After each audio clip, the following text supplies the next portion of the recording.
What is up, everybody? Thanks for tuning in. It's the beginning of the video, so you know what time it is. It's time for the hashtag featured comment / question of the video. Today's featured hashtag comment / question of the day is William Koltoff. William Koltoff says, hashtag longer, so you want longer videos. What is your dream truck and why it's your dream truck? Well, that's a tough one, man. I've been looking at different types of semi-trucks for like the past year. I don't know much about semi-trucks, to be completely honest. I just started my research a year ago. But if I were to have a dream truck, I think I would either get a Peterbilt 389 or I'd get a Kenworth W900. So between the two, the one I like the most is the Kenworth W900. And the reason why is because, man, it is just so sexy. Like, look at this picture. That's a sexy W900. I don't know, I just feel like it has an extremely aggressive look and the headlights are fixed to the fender and everything, versus the Peterbilt 389 has the floating headlight. I'm a fan of both, honestly. But if I had to choose one to take home, it would be a W900. Golly, man. Anyways, that was a great question, William. Thank you so much for commenting, and congratulations again for getting the lucky feature. If you want to go ahead and get a chance to get your comment or question featured in the next video, go ahead and listen for that special hashtag somewhere in this video. Do you know where it's gonna be? Anyways, good luck, guys, and thanks again for tuning in. Let's get to the video. Whoosh.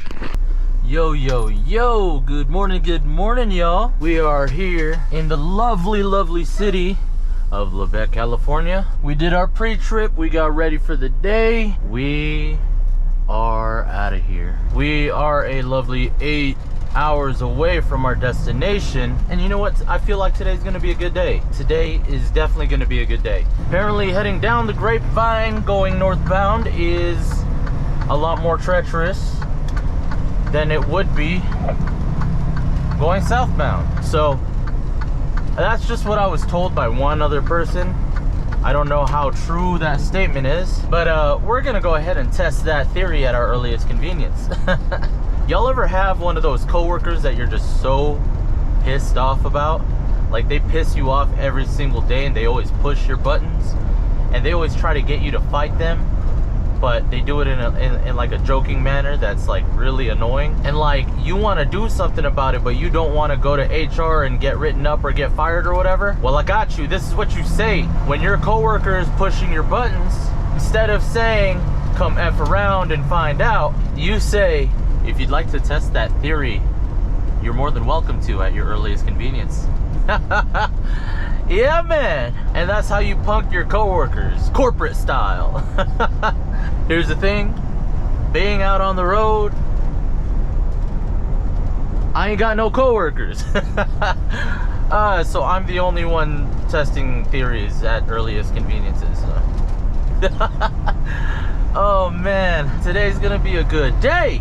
So when I went ahead and I turned on the GPS, it went ahead and let me know that there is a weather warning advisory. All right, there is a severe wind warning. Now they're talking about winds of 20 to 30 degrees, but the scary part is they have gusts upwards of about 60 to 70 miles per hour. The good thing for us is that it's early in the morning, and that severe wind warning is for tonight and Wednesday morning. So I'm assuming for the first half of today, we'll be completely fine blowing through this area. They're pretty much just talking about like the northern base of the Grapevine and about 50 miles past that. So in my humble, honest opinion, I think we're gonna be just fine rolling through wherever that area is. And like I said, we're gonna claim it today. We're gonna claim that today is gonna be an amazing day. I feel it in my bones that it's gonna be an amazing day. Like, I got a decent amount of sleep. I got a good, I don't know, 7 hours of sleep. Let me be honest with you guys. Going down the Grapevine northbound, yeah, it's pretty dang steep. I didn't realize that they limit trucks only to one lane. Now, I ain't no snee-eye itch, but you know, there's trucks hopping in the left lane because they want to go faster than what the posted speed limit is for trucks. But going down the Grapevine, dude, they even got a runaway truck ramp. See, here's the thing, this is the first vertical runaway truck ramp that I've seen that like goes upwards. A bunch of the ones that I've seen were just like gravel pits that go flat with the road surface, but this is the first upwards truck ramp that I've seen, and it looks like it's been used a couple times. Since our delivery isn't until tomorrow, and my my anticipated shutdown location is only 8 hours away, I got all the time in the world right now, man. My shutdown location isn't an appointment at all, so we're running on Filipino time or Hawaiian time right now. Y'all know what that is? Gabriel Iglesias said it in his comedy, and he was pretty accurate. Let me explain. Y'all asked me, what Tiki, what time are we gonna get there? I'm just curious. And then I'm gonna look at you and go, we get there when we get there. Oh man, we're gonna make sure that we get to our next day. I cannot talk right now. We're gonna get to our next destination nice and safe. I promise y'all that. Oh man, I just passed by a cow farm. Oh man, that doesn't smell friendly at all, dude. My windows are closed and everything. Oh jeez, it literally smells like a cow just pooped in my truck. Woo! Oh man, yeah, that's a smell. That whoo! You know, I've met some other Schneider drivers on the road, and not at operating centers. Like, I meet them at like fueling islands and stuff like that. Like the guy I told you guys about last video, the one who blew his motor going over the grapevine. That is a nice W900, holy crap. But yeah, man, you could tell that truck drivers get pretty lonely, man. Like, his truck was done fueling, his fuel nozzle like stopped filling, and it like clicked, and then the handle released, and he just kept talking to me. Like, he kept talking to me, telling me stories and stuff like that. If you're ever on the road and a truck driver starts talking to you, man, give them the time of day. Give them the time of day and talk to them, because you never know. You listening to their story for like 5 or 10 minutes will make their day for the entirety of the day. And I'll tell you what, like, listening to this other Schneider driver's story when I was at that fuel island the other day, he just seemed really happy, man. He had a smile on his face when he was driving away from the fuel island. So anything you can do to put a smile on our faces, man, that would be great.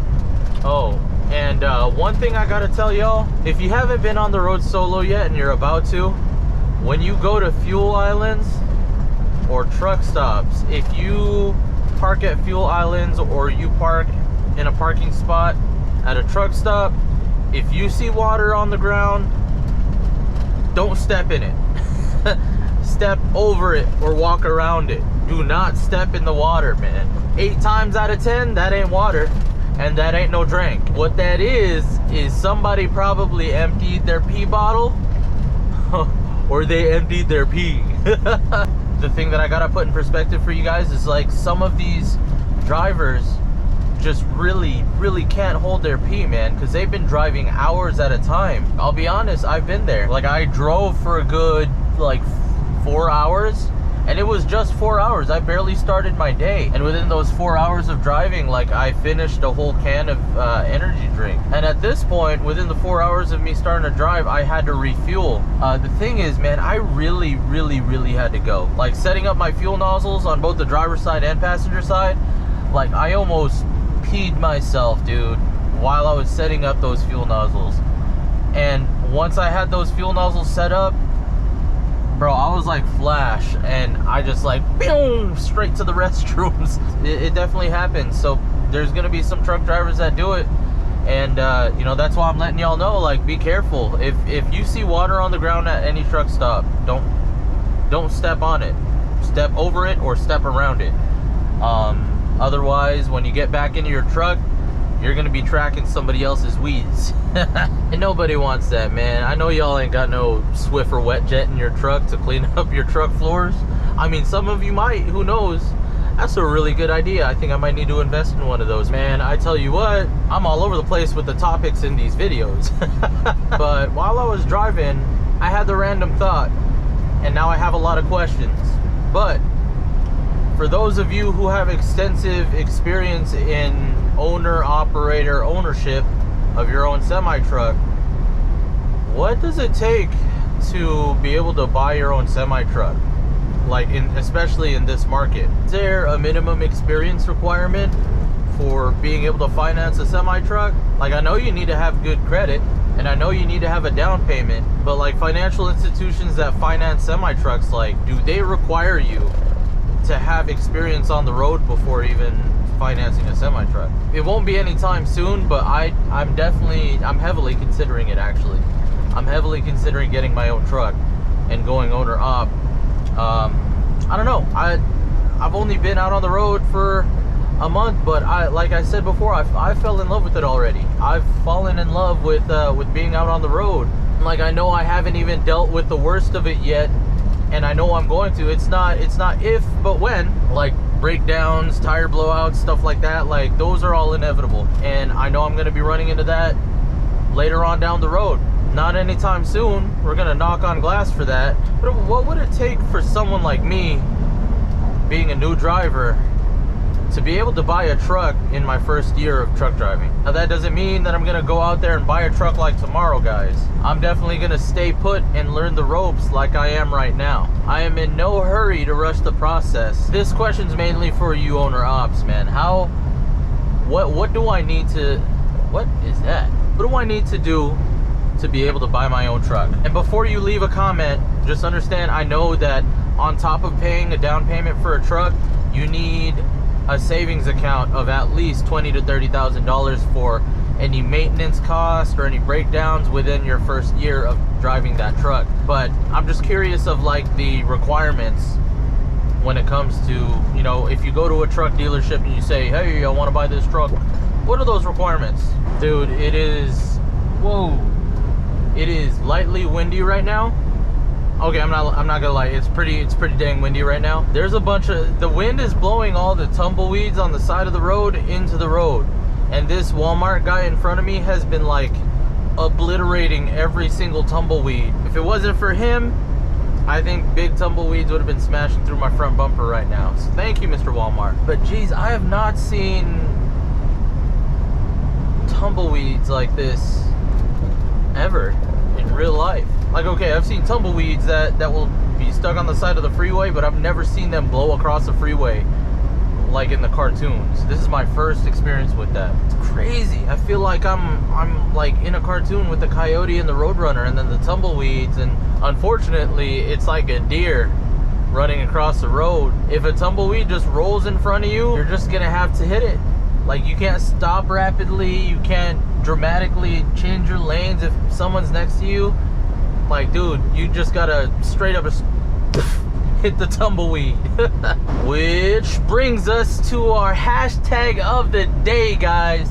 If you want to have your comment or your question featured in the beginning of the next video, go ahead and use the hashtag tumbleweed. Hashtag tumbleweed at the beginning of your comment, and go ahead and write your question or comment down, and then one of you lucky commenters will have your comment featured in the beginning of the next video. Y'all got it? You get it? Alright, good. Man, oh man, this wind is blowing. There ain't really no tree. Oh, there's a tree right there, but earlier there was not really any trees, so I couldn't see if the trees were breakdancing. I was looking carefully at the grass, and the grass is breakdancing.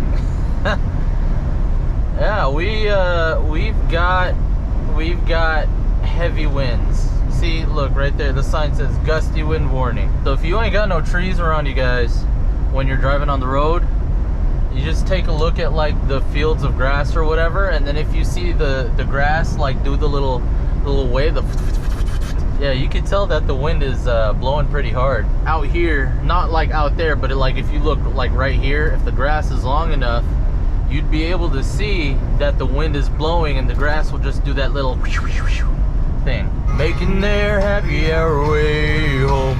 Guys like me lose girls like you. That's where we run to. Yeah, man. We've got 4 hours and 13 minutes until we get to our actual destination. And then our secondary GPS indicating our recommended fuel stop. We've got about 25 miles left to go. And then I think that's where we're gonna take our 30-minute break for the day. You know what, even if you feel like you don't need it, just go ahead and take your 30-minute break, man. We all need that good mental reset. Oh, look, see, trees? The trees are pop locking.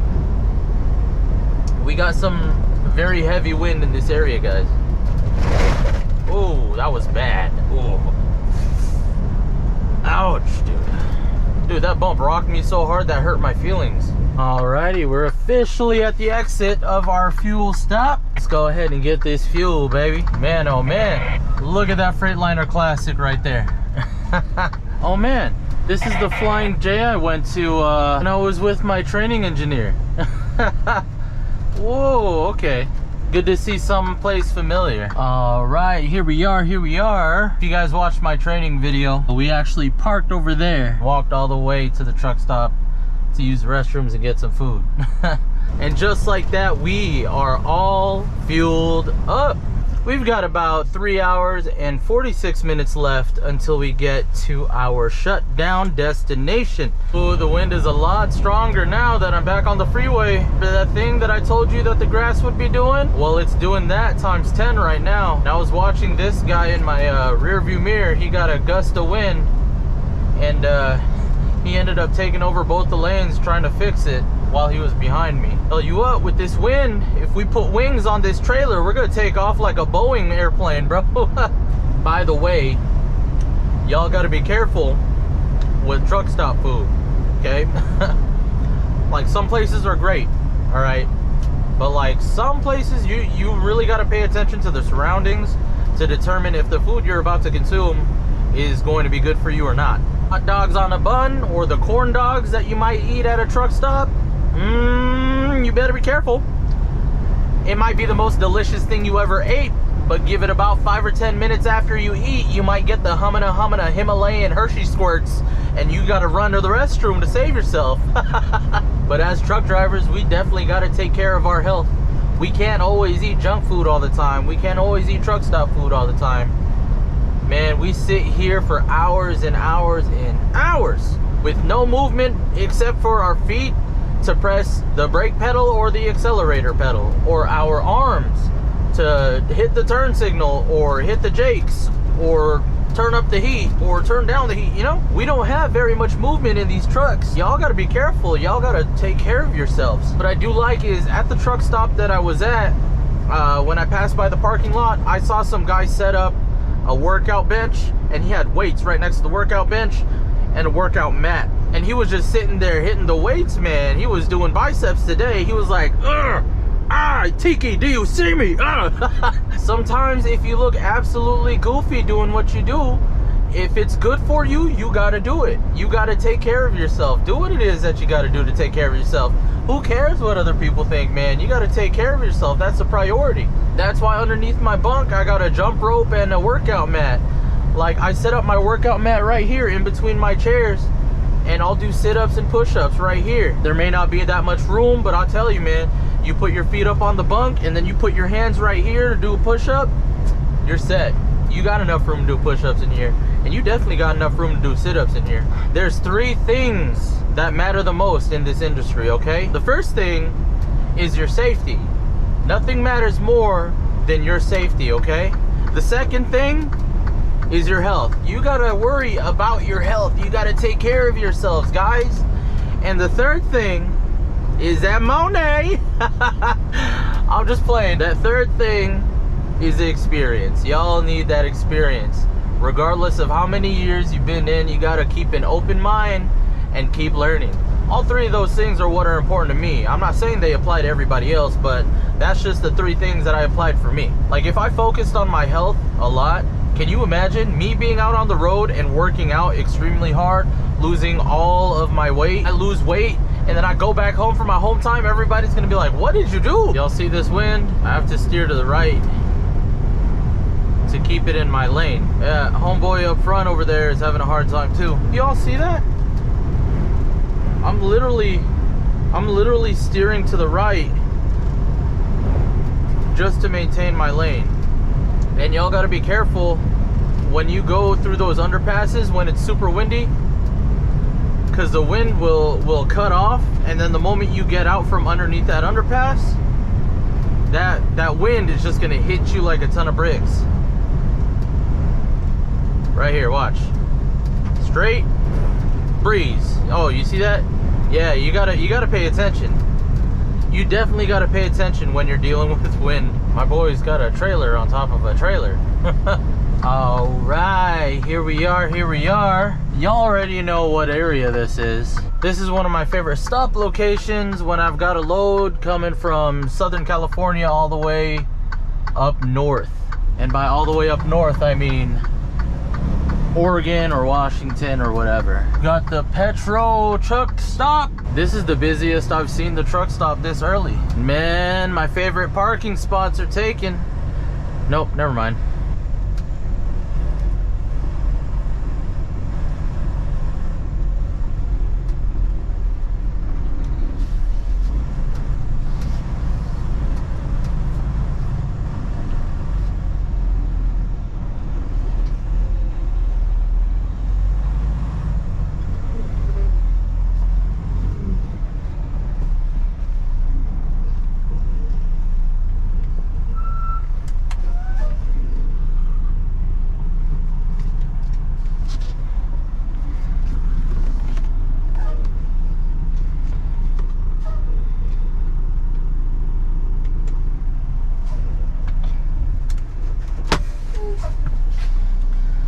And there we go. Now you guys see why I like this truck stop so much. We got the pull-through fashion rather than the back-end fashion, and I just feel like it's a lot more convenient to deal with this than, you know, backing in when you don't need to. Although by going to a back-end truck stop, you get a lot of backing practice. And I know you guys are seeing a pattern like, dude, why are you getting all of these same routes? Like, why are you going to the same truck stops every single time? Well, I think I told you guys this before. I'm still in my probationary period, so technically the kind of OTR that I'm doing is right now 11 Western states OTR. It's not full 48 quite yet. And that's pretty much the route schedule that I'm on. You know, it's I've asked if I could go a little bit further east, and I guess that's just not something that they do. But all right, y'all, it is 2:40 in the afternoon. I've got about 3 hours left on my drive clock, but I'm gonna go ahead and shut down here because I know if I drive a little bit further north, I was told that the truck stops north of Corning, right before the Siskiyou Mountains, those truck stops are typically full by now. Anyway, it's still a little early. It's 2:40 right now, so I think what I'm gonna do right now is edit a couple of videos, and then by the time dinner time rolls around, that's when I'll go ahead and record some meal cooking for you guys. All right, y'all, so I'm editing last video that you guys saw on the channel. I'm saying that in future sense because by the time you're watching this, the last video is technically going to be this one. So you guys know what I'm saying. But I don't know if you guys know Yusuf, but I am watching some Yusuf from On the Road YouTube channel. His videos are actually the videos that got me to move forward and said, you know what, let me look more into trucking. Let me look more into YouTube truckers and see if I want to get into the business. So yeah, he's one of the creators that got me into wanting to look into trucking. But yeah, I'm gonna go ahead and keep editing, and then again, once it gets closer to dinner time, I'll go ahead and see you guys during dinner time, and we'll see what I'm gonna be whipping up. All right, y'all, so right there is the video. It's finally finished rendering. It is now 8 p.m. I spent that whole time, I got here like around 2:30 p.m. and that whole time I spent editing the video from start to finish. So it's pretty late, so I think I'm just gonna have a really simple microwave dinner. Nothing fancy tonight. I will make it up though. I will make it up. I'll make something fancy next time. Okay, I'm gonna go to Walmart and go stop and get some ingredients, some good ingredients. But yeah, let's go ahead and get started so I can go to bed.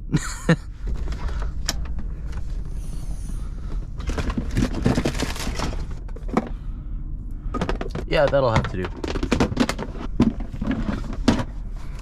So this is pretty much the non-glamorous way of eating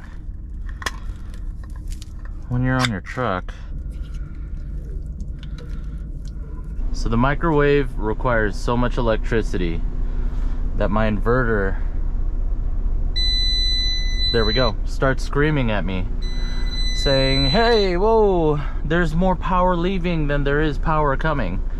And that's just the way this microwave is. I decided on this microwave because it had the air fryer and the convection oven. I realized that doing so would mean too much power for the truck. Or not for the truck, but for the inverter itself. But I mean, hey, if you're gonna eat, you gotta eat, you know? And that's our dinner for tonight. It's nothing impressive, but you know what? It is what it is. And sometimes you just gotta do what you gotta do to eat. Anyways, y'all, that is all the time we have for today's video. If you guys found any value from this video or you enjoyed watching it, go ahead and hit the like button down below. I would greatly appreciate it. And if you want to go ahead and leave a comment or a question down below and you don't care if it gets featured or not, go ahead and drop a comment down in the comment section down below.